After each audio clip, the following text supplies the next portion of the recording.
My lovely students, welcome to Mathological.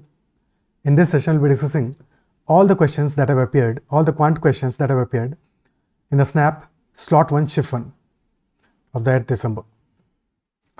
Start karte hain session. And if you have not already subscribed to the YouTube channel, you can subscribe to the channel as well as press the bell icon to get the regular updates. You can also message me on Telegram at ADITYAKT for any queries or concerns regarding your preparation. So first question. A team of 3 players is to be selected randomly from 2 persons of France, 3 persons of Croatia, and 4 persons of Netherlands. In how many ways can we select 3 players such that at least 1 person is from Croatia? So 2 are from France, 3 are from Croatia, and 4 are from Netherlands. And we have to select in such a way 3 players such that at least 1 person is from Croatia. So there are 2 ways to tackle this question. One way is to make cases कि 1 person is from Croatia, 2 persons are from Croatia, and 3 persons are from Croatia. ठीक है, that could be one possibility. ठीक है, कि 1 is from Croatia and 2 others are from either France or Netherlands or any or from exactly 1. ठीक है, so या फिर 2 persons from Croatia and 1 from France or Netherlands, 3 from Croatia and 0 from France or Netherlands. This is one way. The longer way though, but ये भी एक तरीका है. So कैसे अप्रोच करोगे? 1 person is from Croatia तो 3C1 और बचे हुए 6 में से हमें 2 सेलेक्ट करने हैं तो इंटू 6C2 और second case 3C2 into 6C1 और 3C3 into 6C0. So 3C1 is equal to 3 और 3 इंटू 15 45 आ जाएगा. सेकेंड केस 3 इंटू 6 18 आ जाएगा और third case will be equal to 1 only. So 45 plus 18 plus 1, this will be 45 plus 19, 64. Our answer will be 64, option B. Is this clear? ये तो एक approach था solve करने का. सेकेंड अप्रोच ये हो सकता है इस क्वेश्चन के लिए कि ultimately from France, Croatia and Netherland there are 2, 3 and 4 persons and our condition is that at least 1 person is from Croatia. So persons from Croatia should be greater than equal to 1. So हम total cases consider कर लें, total number of ways and subtract those veg, जबकि Croatia से 0 persons हैं, 0 from Croatia. So total will be, total 9 persons है, 9C3, any 3 persons out of 9 and 0 from Croatia के case में will be selecting persons only from Netherlands and France. तो 6C3, 9C3 minus 6C3 और 9C3 हो जाएगा हमारा equal to 84. 9 into 8 into 7 divide by 3 into 2. So 4 बचा, 3 बचा, 3 into 4, 12 into 7, 84 minus 20. So answer will be 64. Is this part clear? Option B will be the answer. ठीक है. And as is evident, we are getting questions from PNC and probability. 4 questions in this set and second shift में भी we are getting questions. सो अगर PNC probability को तुमने revise नहीं किया तो एक बार सेशंस को चेकआउट कर लेना और अच्छे से रिवाइज कर लो. Okay, next one, next question. If x plus 1 by x is equal to -2, then find the value of x to the power 1000 minus 1 upon x to the power 1000. Now this is a very easy question if you understood the basics of such equations, because x plus 1 by x is always greater than equal to 2 if x is a positive number, and this is always less than equal to -2 if x is less than 0. ठीक है, 2 ही cases हैं और हमें दिया है x plus 1 by x is equal to -2. Equal to 2 होता है x plus 1 by x is equal to 2 if x is equal to 1, and similarly this is equal to -2 if x is equal to -1. सो अगर ये बात समझ में आती है, अगर ये बात तुमने ऑलरेडी पढ़ा हुआ है, तब तो क्वेश्चन स्ट्रेट अवे हमें बता रहा है कि x plus 1 by x is equal to -2 which implies that x must be equal to -1. बस इक्वेशन में पुट कर दो x equal to -1. तो इक्वेशन हमारा हो जाएगा -1 to the power 1000 minus 1 upon -1 to the power 1000 और -1 to the power 1000 है इवन, तो this will be +1. So 1 minus 1 this will be equal to 0. Option C will be the answer. 0 answer आ जाएगा. Clear है? ठीक है, ओके. अगर ये नहीं पता होता तब भी सॉल्व कर लेते, तब भी कोई ऐसा दिक्कत नहीं था, बस थोड़ा सा कुछ सेकंड ज़्यादा लग जाते हैं. x plus 1 by x is equal to -2 multiply by x, so this becomes x square plus 1 is equal to -2x. So x square plus 2x plus 1 this is equal to 0, यानी कि x plus 1 whole square this is equal to 0, और x plus 1 का whole square equal to 0 यानी कि x plus 1 equal to 0 है, so x will be equal to -1. Okay. Next question. A and B can complete a piece of work in 24 days. So A and B together can complete the work in 24 days, while B can complete the same work alone in 32 days. So LCM ले लो 24 32 का work आ जाएगा. Work हमने ले लिया 96 units. This is our total work. अगर work है 96 units, A and B are completing in 24 days, तो efficiency of A and B will be equal to 4 units. Efficiency of B will be equal to 96 by 32, 3 units. और अगर B 3 units work कर रहा है एक day में और A plus B मिलकर 4 यूनिट्स वर्क कर रहे हैं, तो A का एफिशिएंसी क्या आ जाएगा? Efficiency of A will be 1 unit. ठीक है. क्वेश्चन कह रहा है if both work together for 8 days and then B left, the remaining work was completed by A alone in how much time? So for 8 days they both are working. In 8 days work done by A plus B will be equal to 4. 1 day में work कर रहे हैं, 4 into 8 32 units. So remaining work बचेगा 64. 96 minus 32, 64 बचेगा. और question पूछा है remaining work done by A alone, तो time taken by A will be equal to 64 the work remaining divided by efficiency of A which is equal to 1. Hence answer will be 64 days. Option C. अच्छा, these options I have created for you. ठीक है. Apart from the actual answer option, other options are created. So not necessarily these are the answer options. जरूरी नहीं है कि exam में यही answer options रहे हों, बट हमारी प्रैक्टिस के लिए सफिशिएंट है. क्या क्लियर है? ठीक है. ओके, आगे बढ़ते हैं.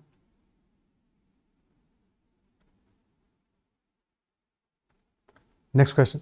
How many 4-letter words with or without meaning can be formed using letters from the word cross section such that one letter is repeated thrice? But you have to use letters from the word cross section. कोई extra word नहीं use कर सकते, और जितनी बार आया है कोई letter उसको उतनी बार यूज कर सकते हैं, because we can not repeat the letters. ठीक है. ओके. और one letter must be repeated thrice. So what does that employ? That S is coming thrice, C is coming 2 times. Total letters कितने हैं? 1 2 3 4 5 and section, so 12 letters in total. Out of those 12, 2 are Cs, 2 C, 2 Os, 3 S, और बचे हुए letters हमारे क्या हैं? Are, E, T, ओ. ओ तो हो चुका, R E T N N.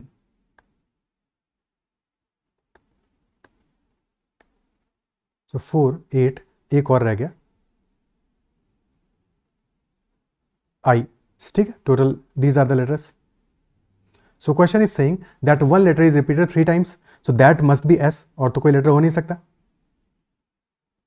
So that has to be repeated 3 times, यानी कि there will be 3s.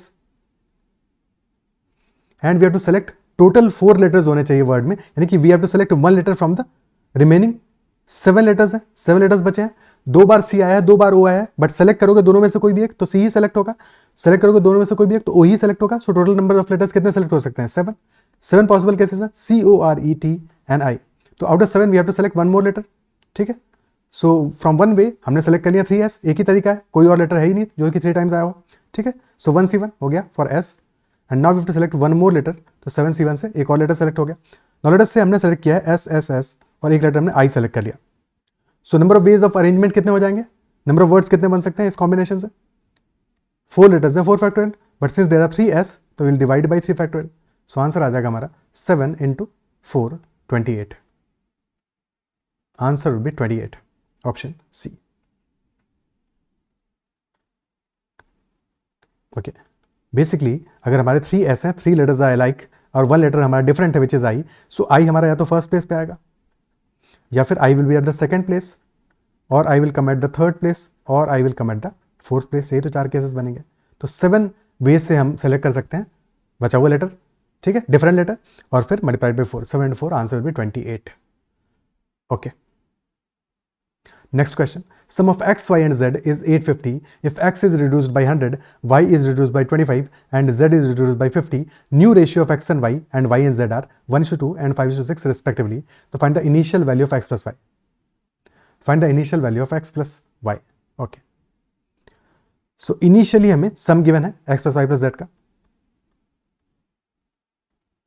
Which is 850, and we are subtracting x 100 from x, so x minus 100 हो जाएगा, subtracting 25 from y and subtracting 50 from z। So नई conditions में जो नई values हैं x और y और z का, उनका रेशियो हमें गिवन है। तो मान लिया x minus 100 let us say that is equal to x1, y minus 25 let us say that is equal to y1 and z minus 50 that is equal to z1। तो सम क्या आ जाएगा हमारा 850 माइनस कितना सब्ट्रैक्ट किया इन टोटल हमने 175, तो सम में भी तो यही चेंज आएगा। तो 850 माइनस 175 दिस विल बी 675। तो x1 plus y1 plus z1 that is equal to 675, and question is saying x और y का रेशियो है 1:2, so ratio of x and y in the new condition that is 1:2, y और z का ratio है 5:6, so x y z का ratio क्या आ जाएगा, this will be 1 into 5 5 10 12। ठीक है, बेसिकली y को हमने इक्वल कर दिया दोनों केसेस में, फर्स्ट केस में 2 था, सेकंड में 5 था, तो हमने मल्टीप्लाई कर दिया फर्स्ट रेशियो में वी मल्टीप्लाइड बाई 5 और सेकंड रेशियो में मल्टीप्लाई कर दिया हमने by 2। So that is y 5 into 1 x1 हो गया 5, y1 हो गया 10 और z1 हो गया 12। तो 5 10 12 this is the ratio for x1 y1 z1। Total sum क्या आएगा 5 plus 10 plus 12 that is 27 units, और 27 यूनिट्स की वैल्यू है 675। तो 1 यूनिट का वैल्यू क्या हो जाएगा 5 का मल्टीपल है, और के लिए 20 टाइम्स 540 होता है 25 हो जाएगा, ओके 25 टाइम्स जाएगा। सो 1 यूनिट की वैल्यू आ गई 25। क्वेश्चन पूछ रहा है find the initial value of x plus Y, initial value of x plus Y. So यहां से x1 y1 की वैल्यू हम निकाल लेंगे, x1 प्लस y1 की वैल्यू निकालेंगे। x1 प्लस y1 कितना आएगा 5 प्लस 10 15 यूनिट्स है। सो x1 प्लस y1 आ गया हमारा 15 इंटू 25 दैट इज 375, और x और y में हमने 100 और 25 सब्ट्रैक्ट किया था, सो 125 ऐड कर दो, 100 प्लस 25 जितना सब्ट्रैक्ट किया था उसको ऐड कर दो, so 375 plus 125 this will be equal to 500। So our answer will be option A 500। Is this clear? Answer will be option A 500। ठीक है, एग्जाम में देखो ऑप्शंस एग्जैक्टली ये सेम नहीं रहे होंगे, बट थोड़ा सा एक और अप्रोच देख लेते हैं जहां पे कि कई बार ऑप्शंस को भी यूज कर सकते हैं ताकि तुम्हारी और हेल्प हो जाए।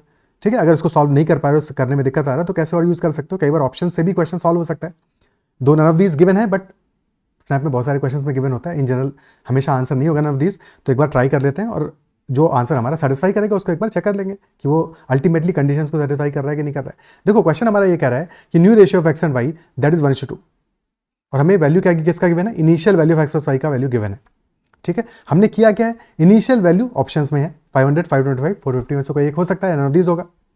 तो initial value x plus y के लिए ऑप्शंस गिवन है हमें, बट हमने एक्स में सब्ट्रैक्ट किया 100, सो एक्स माइनस 100, और फिर वाई में सब्ट्रैक्ट किया 25 प्लस वाई माइनस 25। ठीक है, तो इन दोनों का रेशियो 1:2, यानी कि इनके सम का वैल्यू क्या होगा 3 यूनिट्स होगा, 3 यूनिट्स होगा।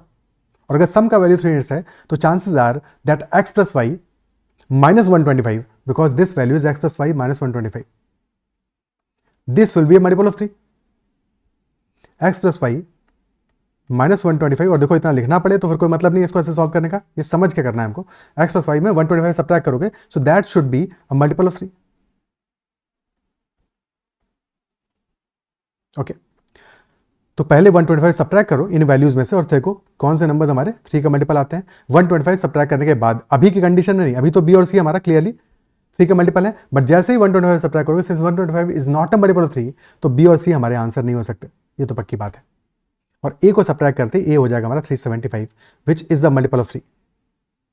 तो चांसेस आर कि या तो ए हमारा आंसर होगा और D will be the answer. क्या ये बात अप्रिशिएट कर पा रहे हो कि B and C will definitely not be the answer, A and C D में से कोई एक आंसर होगा। ठीक है, अब ए को चेक कर लो सेटिस्फाई करा के कि जो वैल्यूज हमारा दे रहा है क्या उस पर सेटिस्फाई कर रहा है, काम कर रहा है, बिकॉज 375 है, 3 यूनिट्स की वैल्यू है, 3 यूनिट्स 375, 1 यूनिट आ जाएगा 125, यानी कि एक्स माइनस 100 आ जाएगा 125, वाई माइनस 25 आ जाएगा 250। ठीक है, और अगर y माइनस 25 250 है और y और z का रेशियो है 5:6, तो z कितना आ जाएगा, z में कितना सब्ट्रैक्ट किया है 50, तो z माइनस 50 का वैल्यू आ जाएगा 300। नाउ सम आ रहा है हमारा 675, और ऐड कर दो 100 प्लस 25 प्लस 50, यानी 175 ऐड करते ही हमें वैल्यू मिल जाएगा 850, which is the initial value. तो yes, definitely answer is option number A for sure. ठीक है, Okay. Next question. If log of x on the base 10 minus log of root x on the base 10 is equal to 2 times log of 10 on the base x, then find the possible value of x. So log of x on the base 10 minus x to the power half है तो half को बाहर ले आते हैं, minus 1/2 times log of x on the base 10. This is equal to 2 times log of 10 on the base x. Log of 10 on the base x. Okay. ठीक है. So this becomes 1 minus 1/2 times log of x on the base 10. This is equal to 2 times log of 10 on the base x. And log of a on the base b, this is equal to 1 upon log of b on the base a. Isn't it so? और अगर ये समझ में आता है, so we can assume this value as, let us say इसको y मान लेते हैं, log of x on the base 10 को y assume कर लेते हैं. So if this is y, so this becomes y upon 2. हमने assume किया है log of x on the base 10, this is equal to y. So right hand side में हमारा value हो जाएगा 2 upon y. Cross multiply. So y square will be equal to 4. And if y square is equal to 4, तो y will be equal to plus minus 2. If y square is equal to 4, then y will be equal to plus minus 2. यानी कि दो cases बनेंगे हमारे. ठीक है. Either log of x on the base 10, this will be equal to 2 or this will be equal to minus 2. So यहां से हमें वैल्यू मिल जाएगा x will be equal to 10 square यानी कि 100, और सेकेंड केस में x will be equal to 10 to the power minus 2 यानी कि 1/100. बट क्वेश्चन में x की वैल्यू नहीं, रूट x की वैल्यू पूछा है. So if x is equal to 100, root x will be equal to 10. और if x is equal to 1/100, root x is equal to 1/10. Answer हमें ऑप्शन में given है, ऑप्शन ए में 10 given है, तो 10 will be the answer. 10 is one of the possible values. Isn't it so? क्या ही clear है? और क्योंकि हमारा बेस में x आ रहा है, दोनों ही वैल्यू सेटिस्फाई कर रही है. x कैन बी 100 और 1/100 दोनों ही केसेस हमारे डोमेन को सेटिस्फाई कर रहे हैं. 1/100 भी होगा तो भी हमारा लॉग डिफाइंड रहेगा. Isn't it so? कोई दिक्कत नहीं है उसमें. So both are the possible answers. Answer will be 10 in this case, option A. Okay. Next question. Two circles, each of radius 6 cm, touch externally. Each of these two circles is touched externally by a third circle. If these three circles have a common tangent, then radius of the third circle क्या होगा? अब ये question हमने detail में discuss किया जब हम cat के लिए सेशंस कर रहे थे. सो इफ यू रिकॉल कि अगर दो सर्कल्स का रेडियस सेम है, कैपिटल आर है, तो थर्ड सर्कल जो होगा, स्मॉलर सर्कल, छोटू वाला सर्कल, उसका रेडियस हो जाएगा 0.25 टाइम्स कैपिटल आर. सो अगर वो सेशन किया होगा तो डायरेक्टली क्वेश्चन का आंसर आ जाएगा 6 into 0.25, answer will be 1.5. Otherwise भी क्वेश्चन बहुत टाइम टेकिंग नहीं है अगर डायग्राम प्रॉपर बना पाते हो तो. Two touching circles are there.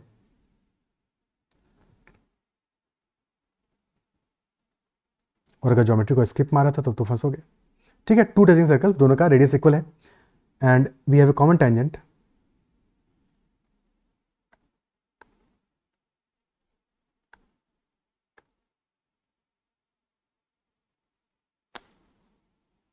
एक बढ़िया से टेंजेंट नहीं बन पा रही है.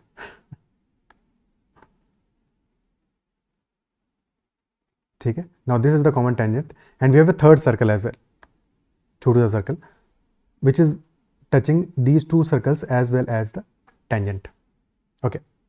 Now these two circles have equal radius and that is 6 and 6, and this circle has, let us say, radius small r. Now make the proper diagram. ठीक है. Proper diagram. So if this is 6 and this is small r,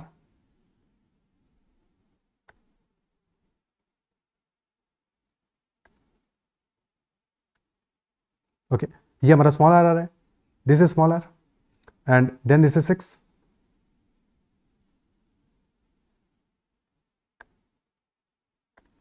so separately अलग से diagram बनाते हैं. देखो, this line, this length is equal to radius of the largest circle 6 होगा. This length will be equal to 6 minus r, because ये total हमारा 6 है, but this length is r, so this will be 6 minus are.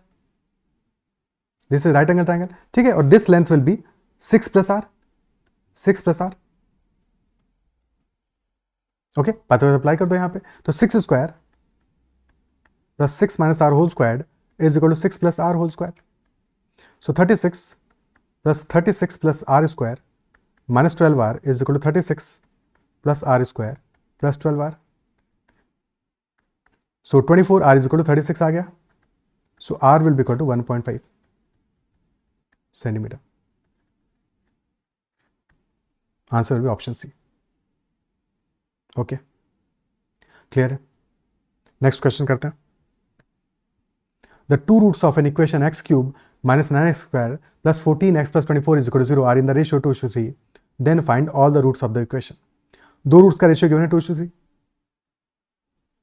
and we need to find all the roots of the equation. Okay. Now these options are also not from the exam, but exam में एक ही option ऐसा था जहां पे कि दो roots के बीच का रेशियो 2:3 था. Okay, and similarly यहां भी हमारे पास only one option is there जहां पे कि there is ratio between the roots 2:3 which is option number B. और कहीं पे भी 2:3 का रेशियो नहीं आ रहा है तो option be with the answer. इतना काम करके ही तुम्हारा एग्जाम में आंसर ये क्वेश्चन सॉल्व हो जाना चाहिए था. ठीक है, इतना ऑब्जर्वेंट तो हमें रहना है और none of these option mention नहीं था इस क्वेश्चन में. ओके, अदरवाइज कैसे सॉल्व करते हैं? अगर क्वेश्चन में एक से ज़्यादा ऑप्शन होते हैं फंसाने वाले, लेट से ऑप्शन होते हैं हमारे पास 6 4 -1 6 -4 -1 -6 -4 1 या -6 4 -1. ठीक है, if these were the options तब कैसे करते हैं? इन दैट केस हमारी क्यूबिक इक्वेशन है. ठीक है, और इन दैट इक्वेशन अगर रूट्स हमारे अल्फा बीटा गामा है, x minus alpha into x minus beta into x minus gamma that is equal to 0. So ये हमारा इक्वेशन बन जाता है x cube minus alpha plus beta plus gamma into x square plus alpha beta plus beta gamma plus gamma alpha into x minus alpha beta gamma which is equal to 0. So X cube alternate plus minus. ठीक है, alternate plus minus में observe करो. So sum of roots is 9, same as quadratic में जैसे होता है, sum of roots is +9 and product is -24. तो sum of roots is +9. Check कर लो कहां पे हमारा +9 आ रहा है. सम ऑफ रूट्स पहले वाले केस में 7 आ रहा है तो this can not be the answer. Second case में 9 आ रहा है so this can be the answer. Third में आ रहा है 8 so this can not be the answer. Fourth में आ रहा है 10 so this can not be the answer. तो डेफिनेटली यहां से भी हमारा ऑप्शन बी आंसर आ जाएगा. क्या ये क्लियर है? Is that clear? Okay, apart from that product हमारा आ रहा है -24 विच इज लेस देन 0. तो अगर प्रोडक्ट निगेटिव आ रहा है तो दो ही केसेस बनेंगे, either all 3 roots are negative और 1 is negative and 2 are positive. अगर तीनों रूट्स नेगेटिव होते तो फिर सम हमारा क्या होता?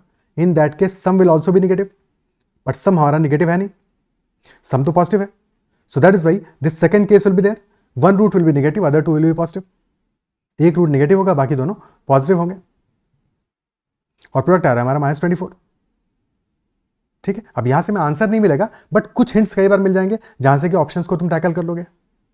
Otherwise in any such cubic equation there will always be a smaller value. In general या तो 0 सेटिस्फाई करेगा, या तो 1 करेगा, 2 करेगा, या -1 करेगा, या -2 करेगा. So one of these values will definitely satisfy the equation. For example in this case -1 is satisfying the equation. तो एक्स को -1 पुट करोगे हमारा पूरा इक्वेशन 0 हो जाएगा और उसके बाद में बाकी कहानी थोड़ी सिंपल हो जाएगी. बिकॉज -1 पता है, एक रूट हमारा -1 आ गया. सो अदर रूट्स का प्रोडक्ट कितना है? 24 है. So roots can be 4 and 6 because ratio है 2:3 का. ठीक है, 2:3 का रेशियो है.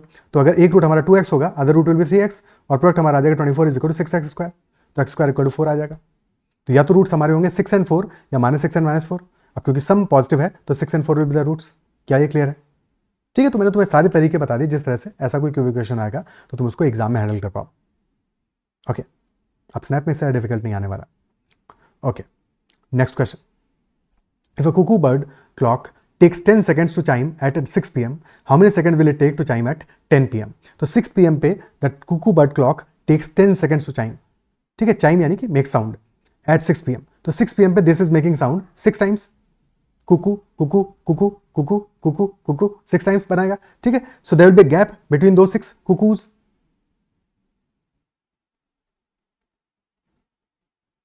And there will be total 5 gaps क्योंकि 6 कुकूज हैं तो बीच के गैप 5 होंगे.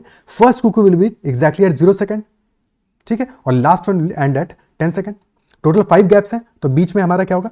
2 सेकंड, 2 सेकंड का गैप होगा. बेसिकली 5 गैप्स है हमारे इन टोटल और 5 गैप्स में टोटल टाइम कितना लग रहा है? 10 सेकंड्स का. तो 1 गैप में टाइम लगेगा हमारा वन गैप का टाइम इंटरवल क्या होगा, that will be 2 second. Okay, so when the cuckoo clock will chime at 10 p.m. it will be cuckooing 10 times. 10 times cuckoo करेगी.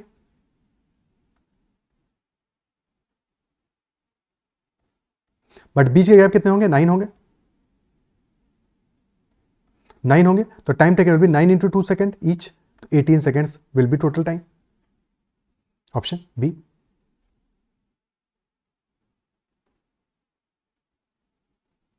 ठीक है, या वन गैप में हमारा टाइम लग रहा है 2 सेकंड्स का. 6 PM में 6 टाइम्स कुकू करेगा, 10 PM में 10 टाइम्स करेगा, बट गैप कितने एक्स्ट्रा हो जाएंगे, 4 gaps will be extra. 6 PM से 10 PM के बीच में 4 गैप्स एक्स्ट्रा हो जाएंगे, तो 4 गैप्स के लिए 2 सेकंड्स एक्स्ट्रा पर गैप, तो 4 into 8 सेकंड एक्स्ट्रा लगेगा. 10 seconds plus 8, 18 seconds will be the answer.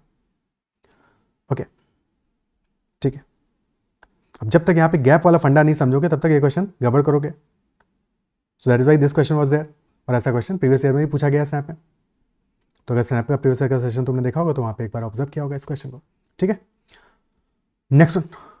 Amit invest ₹34,500 in a 5% stock quoted at 15% premium. Find his annual income from the investment. Amit invest करता है ₹34,500 in a 5% stock quoted at 15% premium. So find his annual income from the investment. So 5% stock implies that the share pays 5% dividend. 5% dividend. And quoted at 15% premium, यानी कि this was purchased at 15% premium. So if the face value of the share was ₹100, ठीक है, then market value was 15% higher, plus 15%, तो 100 का 15% हो जाएगा 15, तो यानी कि 115 rupees will be market value. So Amit ने इन्वेस्ट किया ₹34,500. 115 रुपीज का एक शेयर होगा, तो नंबर ऑफ शेयर्स कितने हो जाएंगे, number of shares purchased by Amit, this will be equal to 34500 divided by one share का cost which is 115 rupees divided 115, so total shares आ जाएंगे 300. Okay, and share is paying 5% dividend. Dividend of the share is always paid on the face value. Face value, ठीक है, और face value ₹100, यानी कि dividend per share will be 5 rupees. ठीक है, dividend paid will be 5 rupees per unit per share, और total shares है 300. Question asking find his annual income from the investment, और डिविडेंड एनुअल बेसिस पे किया जाएगा. So total annual payment will be, annual income will be 5 into 300 which is 1500 rupees. 1500 rupees will be the answer. Option B. For this question थोड़ा बहुत basic आना चाहिए था, otherwise ये क्वेश्चन फंसाएगा. ओके, ठीक है. How many diagonals are there in a polygon having 14 edges? Diagonals in a polygon having 14 edges. So number of diagonals क्या होगा? Number of diagonals in a polygon is equal to n into n minus 3 divided by 2. n into n minus 3 divided by 2, where n is number of edges or sides. Edges implies sides. ठीक है, because diagonal is actually 2D figure, तो वहां पे edges भी उतने ही होंगे जितने की साइड्स होंगे. ठीक है, so 14 into 11 by 2, answer will be 77. Option D.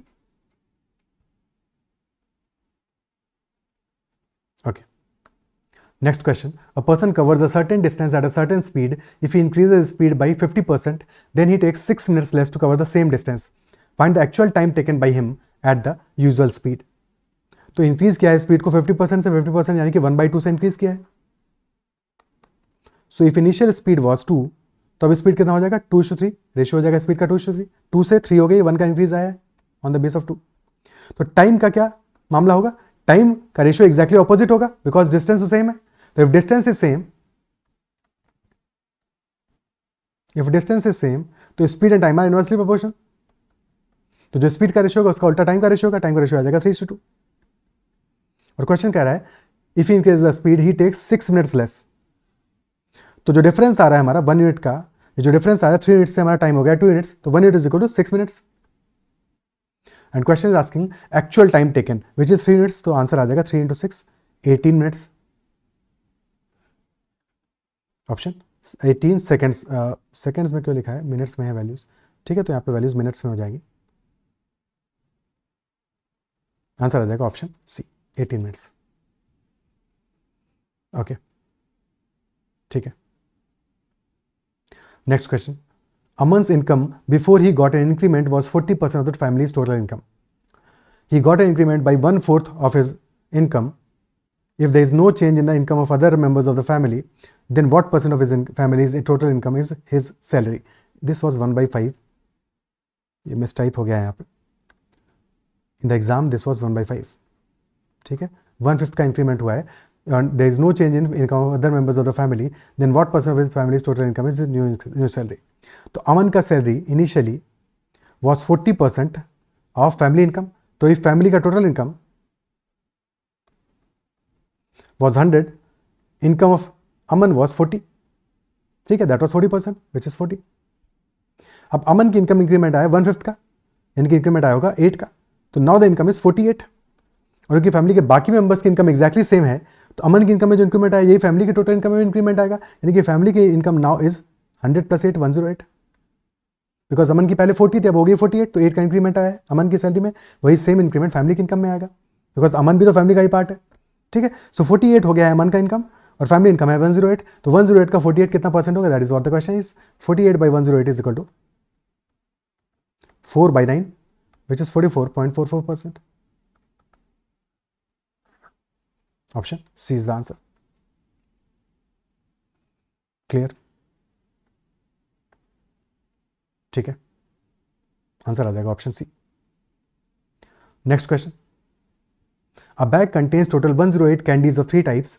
If the probability of picking a chocolate candy is 1/3 and the probability of picking strawberry candy is 4/9, then how many candies are of vanilla type? तो chocolate, strawberry and vanilla. chocolate type candies है 1/3, 1/3 है, 1/3 है, ठीक है, 1/3 है, 1/3 है, तो अगर 1/3 है 108 का 1/3 कितना होगा, 36 है chocolate type candies, ठीक है, 108 into 1/3. और स्ट्रॉबेरी कैंडीज है हमारी 4/9, तो 108 into 4/9, this number will be 12 into 4 48. 48 strawberry है, 36 है चॉकलेट, तो बची कितनी, 84 हो गया चॉकलेट प्लस स्ट्रॉबेरी, 108 टोटल है, 24 will be vanilla, so answer will be 24, option B. ठीक है, या फिर ऐसे भी सोच सकते थे कि 1/3 हमारी चॉकलेट है, यानी कि 3/9 होगी चॉकलेट, 4/9 होगी स्ट्रॉबेरी, टोटल 9 है, तो 9 में से 3 है चॉकलेट, 9 में से 4 है स्ट्रॉबेरी, तो 9 में से 2 होंगी हमारी वनीला, तो 2/9 into 108, दिस विल वनीला. ठीक है,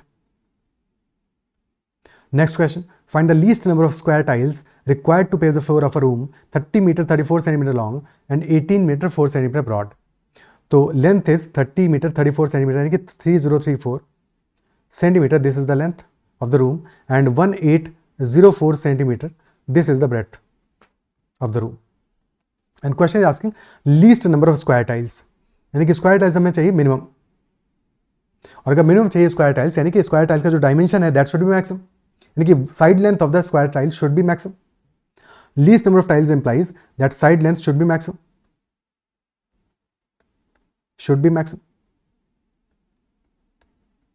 Okay, and that should be HCF of these two values, highest common factor of these two values.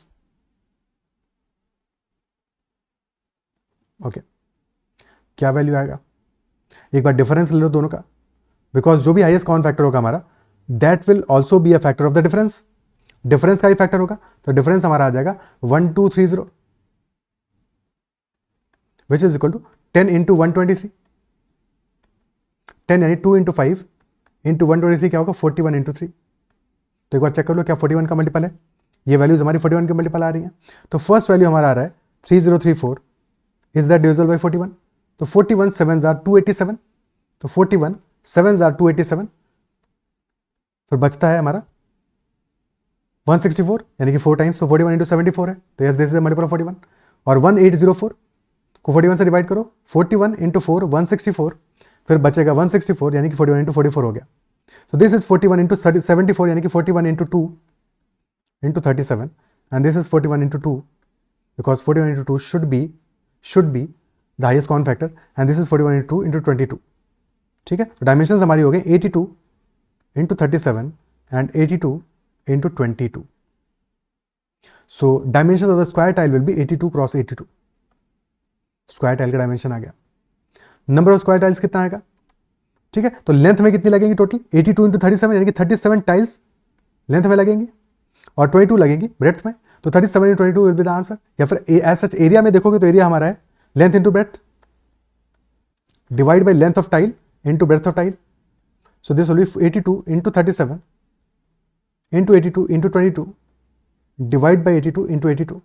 सो 82 से 82 कैंसिल आउट हो जाएगा, बचेगा 37 into 22 which will be 740 plus 74 814.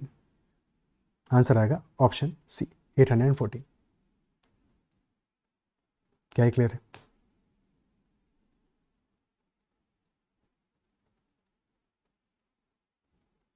ठीक है, okay.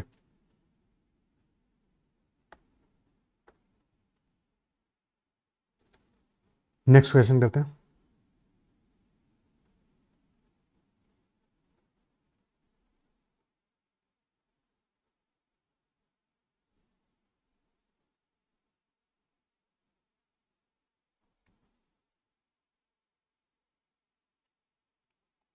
In the given series 6, 13, 20, which term is 636? So this is clearly an arithmetic progression. 6, 13, 20 and so on. Which term will be 636? So हमारा first term आ रहा है equal to 6, common ratio आ रहा है equal to 7.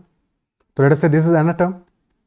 So 636 will be equal to a plus n minus 1 times d. Okay, that will be equal to 6 plus n minus 1 times 7. So 7n minus 1. This is equal to 636. So 7n is equal to 637 and hence n will be equal to 91. N will be equal to 91. Okay, option B will be the answer. क्या है clear है? ठीक है.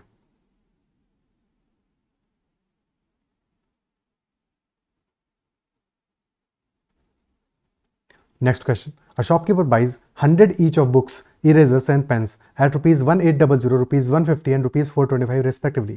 He sells books, erasers and pens for rupees 360, rupees 30 and rupees 65 a dozen respectively. तो purchase किया है 100 each और cell कर रहा है एक डजन का, हमें सेलिंग का प्राइस दिया हुआ है.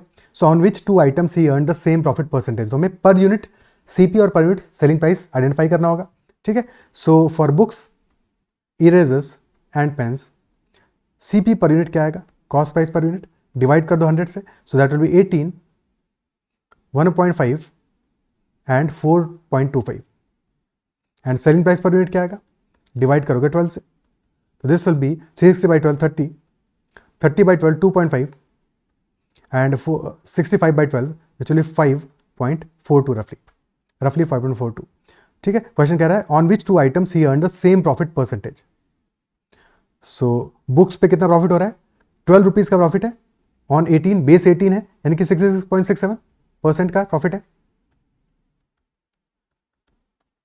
और इरेजर्स पे 1 का प्रॉफिट है ऑन बेस 1.5 यानी 1 by 1.5 which is also 2 by 3. तो यहाँ पे भी 66.67% का प्रॉफिट है.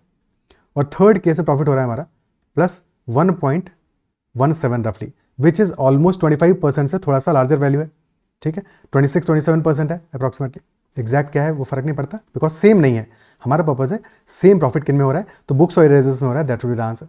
Option A will be the answer. ठीक है, बुक्स और इरेजर्स में सेम प्रॉफिट हो रहा है.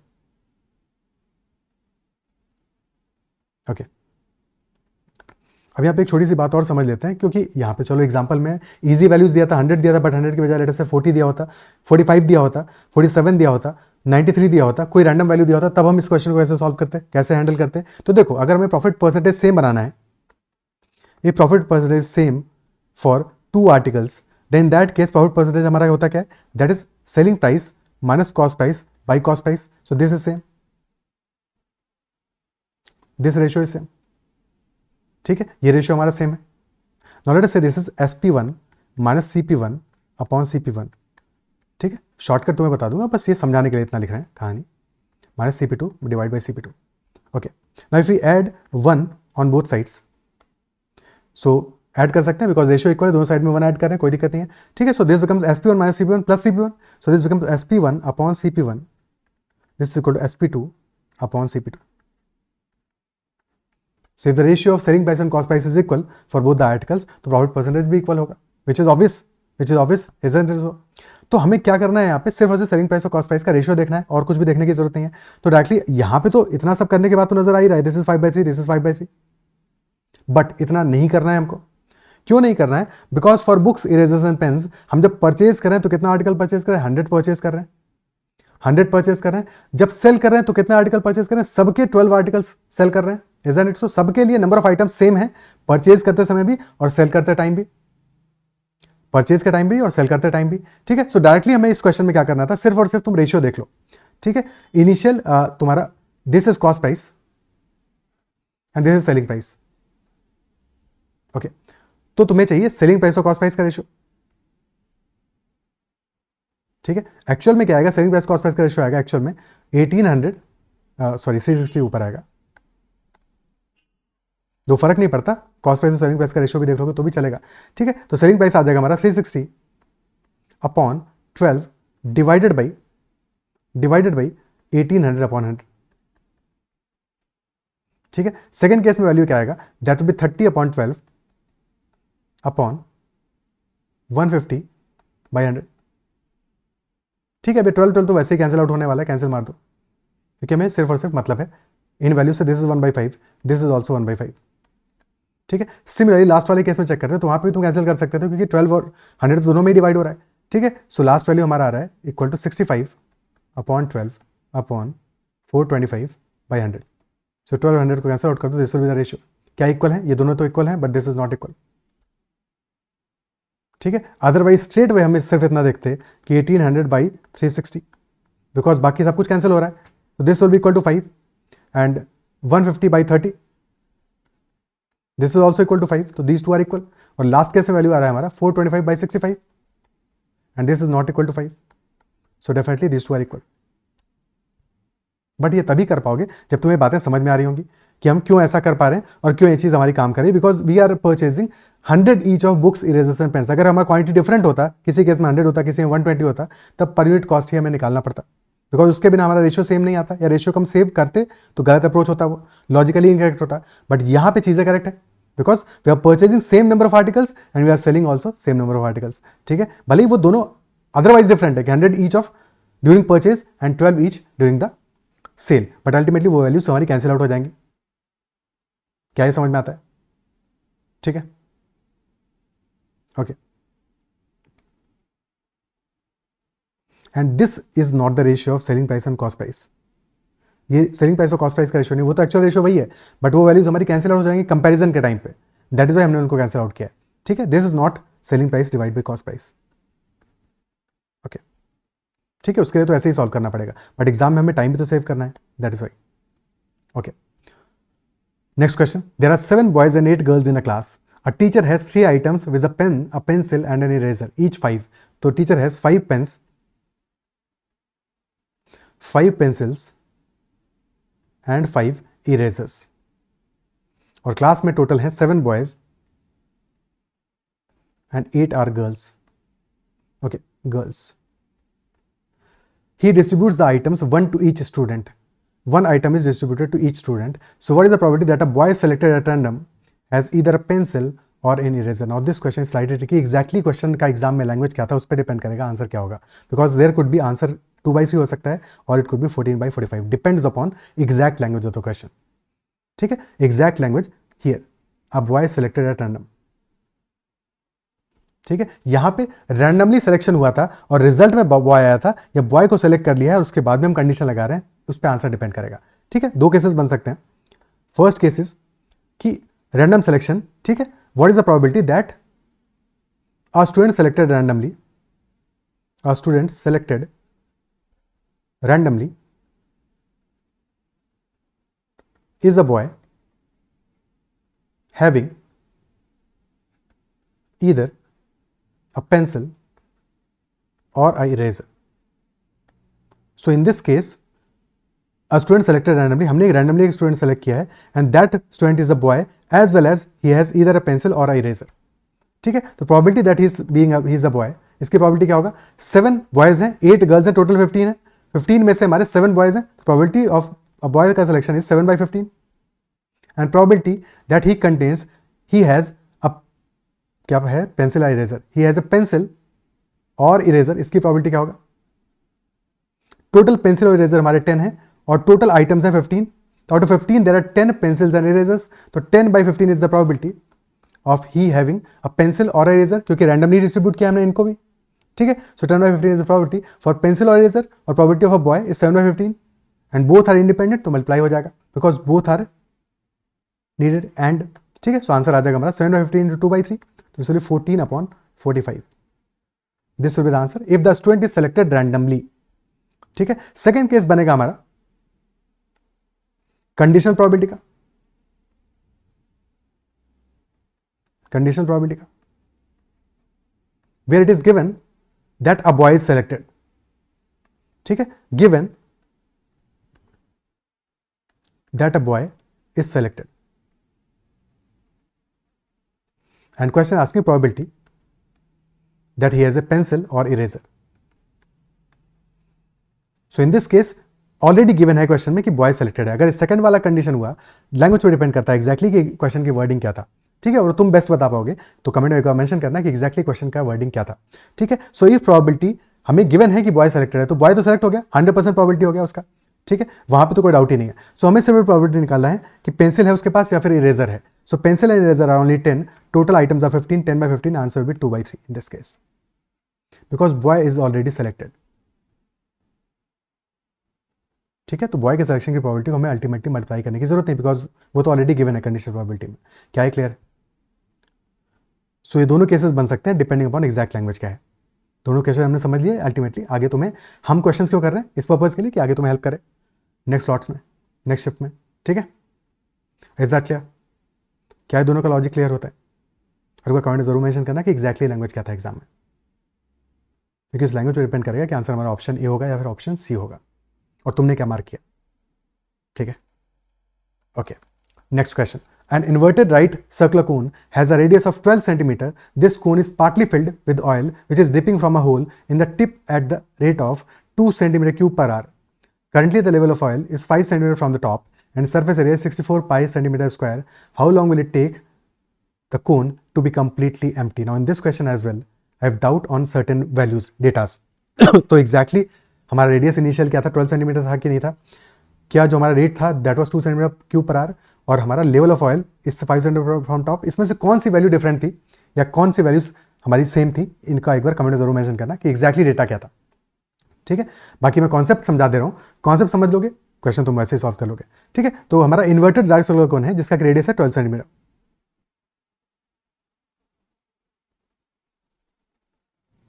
Radius is 12 centimetre. Okay, so this radius is 12। This cone is partly filled with oil which is dripping from a hole. ठीक है, तो there is a hole at the tip, tip पे एक whole है। ठीक है, और currently the level of oil is 5 cm from the top and surface area 64 pi cm². तो currently जो लेवल है हमारा that is 5 cm from the top. So this distance is 5 cm. This is 5. Okay. और surface area में given है 64 pi and surface area will be equal to pi r²। So यहां से r हमारा equal to 8 आ जाएगा, radius will be equal to 8 centimetre. ठीक है, this radius will be equal to 8 centimetre. ठीक है, now focus on this larger triangle.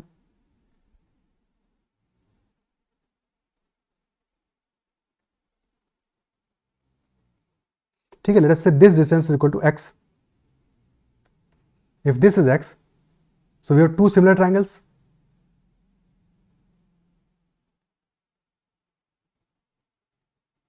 This is 8, this is 12, this is x and this is 5. ठीक है, so if the triangles are let us say ABC and ADE, तो triangle ABC and ADE will be similar triangles. ठीक है. So A B upon A D, this will be equal to B C upon D, and A B upon A D क्या आ रहा है, this is X upon X plus 5, this is equal to 8/12 which is 2/3. ठीक है, 2/3 है, cross multiply कर दोगे यहां से x की वैल्यू आ जाएगा equal to 10, x equal to 10 आ जाएगा. ठीक है, x इक्वल टू 10 आ जाएगा. तो फिर यहां से हमें जो छोटा वाला कोन है जिसमें कि ऑयल फिल्ड है, इस कोन का वॉल्यूम निकालना है. क्या आ जाएगा volume, volume will be equal to 1/3 pi r square h, and where r is equal to 8 and h is equal to 10, h is equal to x. ठीक है, सो वॉल्यूम आ जाएगा और रेट है हमारा 2 सेंटीमीटर क्यूब पर आवर. तो time taken will be equal to volume which is 1/3 into pi into r square, pi r square तो r square 64 ही है, into h which is equal to 10 divided by 2. तो 2 से बचेगा 32, this will be 320 पाई/3.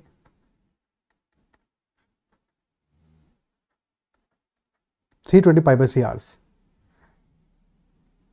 ठीक है, for given values. अब यहां पे वैल्यूज में जो डिफरेंस होगा उसके अकॉर्डिंग हमारा आंसर चेंज होगा, बट कॉन्सेप्ट तो यही है. क्या ही क्लियर है? ठीक है, so this is the basic concept behind this question. Okay, is that clear? आगे बढ़ते हैं, नेक्स्ट क्वेश्चन करते हैं. Next one is from 569 to 1024, find the sum of all the numbers divisible by 3 or 7. Now this question was definitely avoidable question in the exam because this was very time taking question. अगर exam में किसी ने attempt किया होगा तो अपना time waste किया होगा और प्रॉब्लली उसके बाद भी हो सकता है करेक्ट आंसर पर नहीं पहुंचा. ठीक है, सो 569 से लेकर 1024 तक we need to find out sum of all the numbers divisible by 3 और 7. अब पता नहीं ये क्वेश्चन पूछा क्यों था, इतना लेंथी क्वेश्चन. एनीवे, सो हमें पहले निकालने पड़ेंगे numbers which are divisible by 3. तो 3 से डिविजिबल नंबर पहला, सबसे पहला क्या होगा, 569 तो हमारा 3 का मल्टीपल नहीं है. 570 is the smallest number which is divisible by 3. तो numbers divisible by 3, smallest is 570, फिर आएगा 573, 576 एंड सो ऑन, और 1023 विद द लास्ट नंबर. ठीक है, सम डिजिट 6 आ रहा है.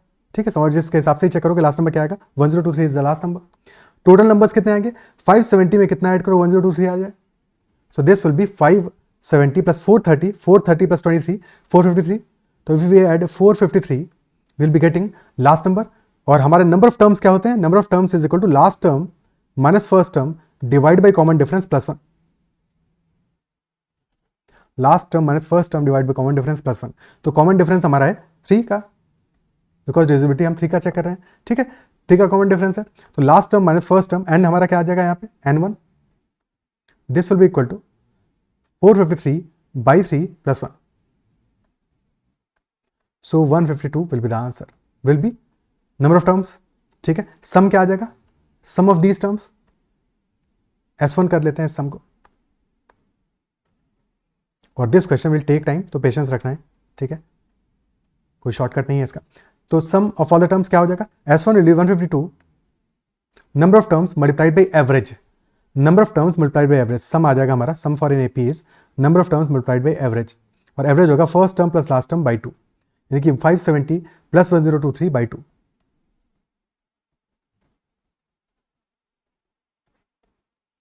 ठीक है, एट द मैक्स हम इतना कर सकते थे कि 453 जैसे ही देखा हमें तो हमने इसको डिवाइड किया, 3 से आया 151, और उसमें 1 ऐड कर दोगे आ जाएगा 152. तो लिखने की जरूरत नहीं है हमको. ठीक है, ये एग्जाम में लिखने की जरूरत नहीं, क्योंकि इतना टाइम भी नहीं है, बट सही तो करना पड़ेगा. ठीक है, अब 152 बाई 2 इज 76, तो दिस इज 76 इंटू 1593. ठीक है, होल्ड पे रखते हैं इसको. अब बात करते हैं डिविजिबिलिटी बाई 7 की. तो कितने टर्म्स हो गए डिविजिबल बाई 7, स्मॉलेस्ट टर्म क्या होगा, 560 इज डिविजिबल बाई 7, 567, फिर पहला टर्म आएगा 574, बिकॉज 7 इज 56, तो 560 तो हमें मिल गया, 567, 574 इज फर्स्ट टर्म, फिर आएगा 581 and so on. Last term क्या होगा, अब अगर रिकॉल करो 1001 हमारा 7 का मल्टीपल होता है, तो 1001 plus 21 1022 will be the last term. कितना ऐड किया हमने, 574 प्लस 426 प्लस 22, यानी कि 448. We added 448. ठीक है, और 448 को डिवाइड करोगे 7 से तो कितना आ जाएगा वैल्यू, n2 कितना आएगा, 448 बाई 7, तो 64 प्लस 1 एंड 2 आ जाएगा, 64 प्लस 1 65। ठीक है, सेम फॉर्मूला अप्लाई किया हमने। तो S2 will be equal to 65 into average which is 574 plus 1022 यानी कि 1596/2 विच इज 798। तो 65 इंटू 798। ठीक है, दिस इज S2। अब बात करते हैं, क्योंकि यहां पे डबल काउंटिंग हुआ उन नंबर्स का which are divisible by 3 as well as divisible by 7, तो उनको सब्ट्रैक्ट करना पड़ेगा। ठीक है, इन दोनों को तो ऐड करेंगे बट उनको सब्ट्रैक्ट करेंगे डिविजिबल बाय 21 को। स्मॉलेस्ट नंबर क्या होगा 21 से डिविजिबल 630, तो 30 टाइम्स आ गया। 630 माइनस 63 करें तो this will B 630 minus 60 that is 570। ठीक है, 570 और 3 और सब्ट्रैक्ट करोगे 567, बट 567 छोटा हो गया 588। स्मॉलेस्ट नंबर आएगा हमारा 588। ठीक है, या फिर ऐसे कर सकते थे 574 हमारा स्मॉलेस्ट नंबर आ रहा है 7 से का मल्टीपल। ठीक है, और this is not multiple of 3, तो इसमें 7 ऐड कर दो 581 आ गया। नॉट मल्टीपल ऑफ 3, 581 में 7 ऐड किया 588 आ गया। 588 हमारा 21 का मल्टीपल आ गया। नेक्स्ट आएगा 21 के गैप पे 588 के बाद अगला नंबर क्या आएगा, दैट विल बी, हालांकि जरूरत नहीं है उसकी, बट नंबर क्या होगा 609 होगा। ओके, 609 होगा। लास्ट नंबर क्या होगा 1001, एक मल्टीपल है हमारा हुआ है 7 का। 1001 is not a multiple of 3, तो 1001 plus 7 1008 will be the last number. This will B last number. ठीक है, और डिफरेंस कितना आ रहा है हमारा 588 से 1008 तक, तो दिस इज 420 का डिफरेंस है। 420, तो यहां से n3 की वैल्यू क्या आ जाएगा 420 बाई 21, 20 प्लस 1 21। सो S3 यहां से हमारा आ जाएगा इक्वल टू 21 इंटू एवरेज, और एवरेज कितना आ रहा है 588 प्लस 1008 यानी कि 1596 अगेन डिवाइड बाई 2 यानी कि 21 इंटू 798। 21 इंटू 798। क्या यहां तक बात क्लियर है? ठीक है, फ्रेश पेज पे इसको लेके चलते हैं। तो S1 is equal to 1593 into 76। S2 is equal to 65 into 798, और S3 आ रहा है हमारा इक्वल टू 21 इंटू 798। ओके, क्या यहां तक बात क्लियर है? ठीक है, अब हमें इसको सॉल्व करना है, अभी भी सॉल्यूशन खत्म नहीं हुआ है। ठीक है, 76 हमारा मल्टीपल है 19 का। देखो एक तरीका ये है अभी यहाँ पे अप्रॉक्सीमेट करने का, S1 plus S2 minus S3 करना है। तो S2 माइनस S3 क्या हो जाएगा, दिस विल बी 44 इंटू 798, तो this will B 1593 into 76 plus 44 into 798।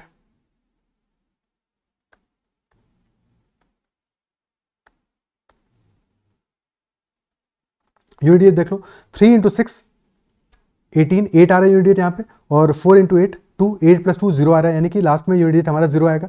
तो ऑप्शन ए तो आंसर नहीं होगा, बी और सी में से कोई भी एक आंसर हो सकता है। अब अगर अप्रॉक्सीमेट करें 1593 into 676, so this is approximately 1600 into 75। ठीक है, एक वैल्यू को हमें थोड़ा बढ़ाया, एक को डिक्रीज किया है, बट इंक्रीज कितना किया हमने 7 का इंक्रीज किया, तो ऑलमोस्ट 0.5% का इंक्रीज किया। ठीक है, 1600 इंटू 75 रफली हमारा 1200 फॉलोड बाई 00। ठीक है, 3/4 of 1600, 3/4 of 1600 that is 1200 multiplied by 100। ठीक है, so this is our number, plus this will be around 45 into 800। ठीक है, 45 into 800, so this will be around 36000। So 1200 plus 360 value आ रहा है 1560 फॉलोड बाई 00। सो अप्रॉक्सीमेटली हमारा जो आंसर होगा that should be closer to this value. So option B should be the answer, या फिर ऑप्शन डी आंसर होगा। तो अप्रॉक्सीमेशन करके भी इस क्वेश्चन को यहाँ पे खत्म कर सकते हो। क्या ही क्लियर है? कितना करके भी इस क्वेश्चन को यहाँ पे खत्म किया जा सकता है, या फिर अगर एग्जैक्ट कैलकुलेट करना ही करना है तब फिर हमें अभी इसके बाद भी काम करना पड़ेगा। ठीक है, सो 76 हमारा 19 का मल्टीपल है, 19 इंटू 4 है 798। 798, दिस इज 19 इंटू 19 4 76 42, 19 इंटू 42। ठीक है, सो एक काम करते हैं, फिर यहां से 19 कॉमन ले लें या 38 कॉमन ले लें। 38 कॉमन ले लेते हैं, 38 कॉमन लेते हैं, वैल्यू हमारा बच जाएगा 1593, और या फिर इनफैक्ट 76 ही कॉमन आ रहा है, पूरा 76 ही कॉमन ले लेते हैं। ठीक है.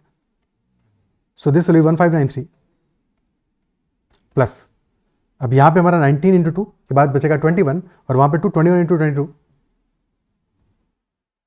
ठीक है, दिस विल बी 21 इंटू 22 यानी कि 441 प्लस 21 462.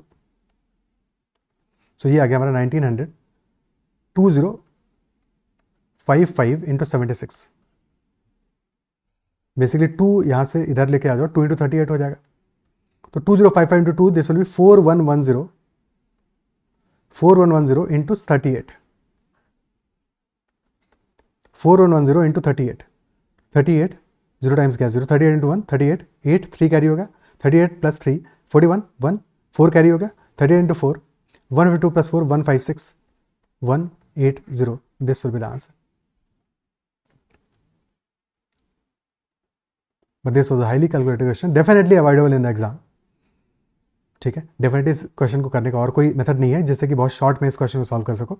इतना टाइम लगेगा ही लगेगा, और एग्जाम में कतई भी इस क्वेश्चन को हम टच भी नहीं कर सकते. टच भी नहीं करना है इस क्वेश्चन को, बिकॉज टच करते ही तुम्हारा 2-4 मिनट तो मजाक में निकल जाएगा और उसके बाद में रियलाइज करोगे तो 2-4 मिनट वापस नहीं ला पाओगे किसी और क्वेश्चन के लिए. ठीक है, तो ऐसे क्वेश्चन को डेफिनेटली एग्जाम में अवॉइड करना है हमको. ओके, क्या है क्लियर है? तो इतना ही हमारे सारे के सारे all the 20 question we have discussed, and I believe जो भी क्वेश्चन है तुम्हें समझ में आएंगे. कहीं पे कोई डाउट रहता है किसी क्वेश्चन में तो make sure to comment out that doubt, और अगर सेशन पसंद आया है तो make sure like button as well. Okay, you can also share the solutions with your friends.